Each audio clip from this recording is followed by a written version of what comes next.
बेटे के जन्मदिन पर मिस्टर शाह ने बहुत बड़ी पार्टी रखी थी। सभी मेहमानों के जाने के बाद मिस्टर शाह अपने बेटे के कमरे में गए। बेटा सभी मेहमानों के द्वारा दिए हुए गिफ्ट खोल रहा था। बहू हर तोहफे में कोई ना कोई कमी निकाल रही थी।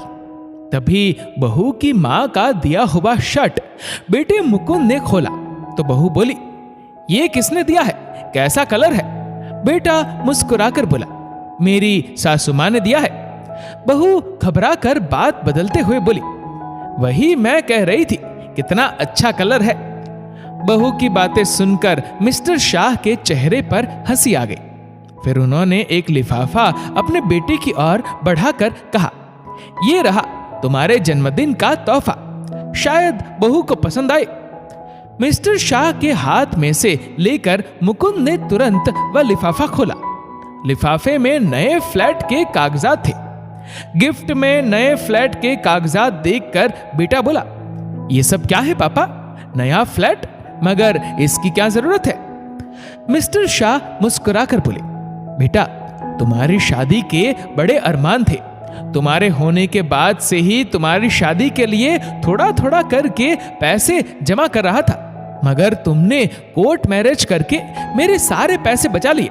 अब सोचा जब पैसे तुम्हारे हैं, तुम्हें ही देने हैं, तो क्यों ना कोई ऐसा तोहफा दे दिया जाए जो जिंदगी भर तुम्हारे साथ रहे। कुछ पैसे तो मैंने जमा कर दिए हैं, कुछ ईएमआई भरनी है। तुम दोनों जॉब करते हो, आशा है ईएमआई भरने में दिक्कत नहीं होगी। मुकुंद आश्चर्य से उनकी ओर देखकर बोला, मगर पापा हम दोनों चले जाएंगे तो फिर यहाँ पर आप दोनों अकेले हो जाएंगे। मिस्टर शाह मुस्कुराकर बोले, दो लोग कभी अकेले नहीं होते बेटा, और वैसे भी तुम्हें ज्यादा दूर नहीं भेज रहा, पास की सोसाइटी में ही हो, जब जरूरत लगेगी तुम आ जाना। मिस्टर शाह के समझाने बुझाने के बाद मुकुंद और उसकी वाइफ स्वाति दोनों नए फ्लैट में शिफ्ट हो गए। मिसेस शाह अभी भी पति का फैसला समझ नहीं पाई थी।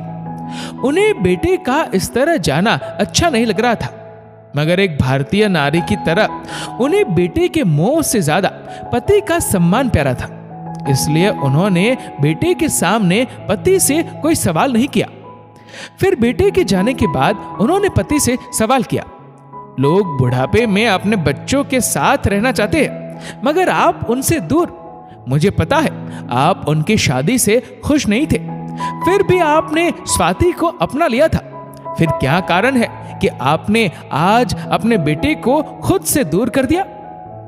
मिस्टर शाह मुस्कुराकर बोले, तुम किस बेटे की बातें कर रही हो?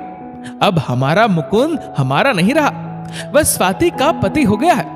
पहले तो मैं सिर्फ इस बात से नाराज था कि उसने हमें इस लायक भी नहीं समझा कि शादी करने के पहले इत्तला कर देता, मगर फिर तुम्हारी खुशी के लिए मैंने बेटे बहू को अपना लिया। बहू को तुमने बेटी से बढ़कर प्यार दिया, मगर उसने तुम्हें मां समझने की बजाय सास पे नहीं समझा। हर बात में रोक टोक। माना वर्किंग है, मगर इसका मतलब ये तो नहीं कि तुम पर आदेश चलाए। कैसे तुम्हें खाना बनाने का ऑर्डर देकर जाती थी, जैसे तुम काम वाली हो। उस दिन सब्जी में जरा सा नमक तेज हो गया था तो स्वाति ने किस तरह तुम्हें डांटा था।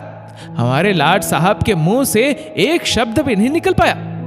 परसों तो हद हो गई थी, तुम टीवी देख रही थी और स्वाति ने आकर टीवी बंद कर दी और कहा, वे कमाते हैं, उन्हें पता है बिजली कितनी महंगी हो गई है, बेवजह टीवी देखकर बिजली का बिल नहीं बढ़ाओ। अरे इस तरह का सलूक तो कोई नौकर के साथ भी नहीं करता। तुम्हें मुझ पर भरोसा है ना? तुम्हारा अच्छी तरह ख्याल रख सकता हूँ। फिर मेरी पेंशन है ना, हम दोनों का तो खर्चा आराम से निकल जाएगा। अब अकेले रहेंगे तो उन्हें हमारी अहमियत समझ में आएगी। यदि आ गई समझ तो कौन सा दूर है, पास में ही तो है। वैसे भी पास में रहकर दूर रहने से अच्छा है दूर रहकर पास रहा जाए।